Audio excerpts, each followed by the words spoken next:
Hello বন্ধুরা, তোমরা সকলে আশা করি ভালোই আছো।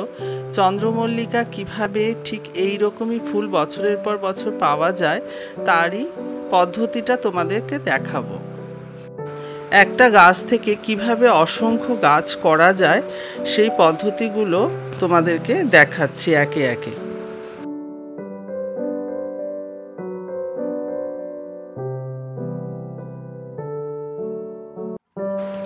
ফুলটা হয়ে যাবার পর গাছটা পুরো ছেটে দেওয়া হয়েছিল। তারপর গাছটা কিন্তু বাঁচিয়ে রাখতে হবে ভালোভাবে। এই নিচ থেকে সমস্ত কুশিগুলো সব বেরিয়েছে, এগুলোকে কাটিং করে আমরা ছোট ছোট টবে লাগাবো।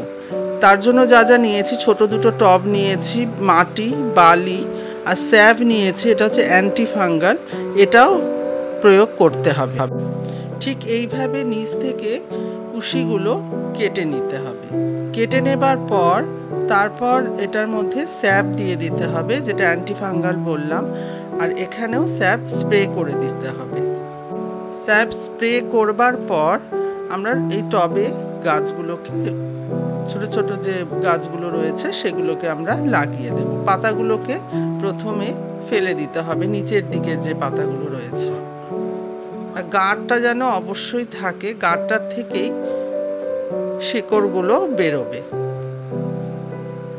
বালির পরিমাণটা একটু বেশি দিতে হবে, মাটি অল্প দিতে হবে, তাতে শিকড়টা ছাড়বে খুব ভালোভাবে।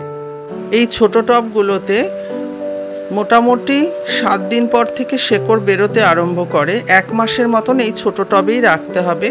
জলের পরিমাণটা খুব দেখে দেখে দিতে হবে। স্প্রে করতে হবে গাছটাতে, আর মাটিতে সামান্য করে জল দিতে হবে যেন ভিজে থাকে, তাতে শিকড়টা বেরোতে খুব সুবিধে হবে।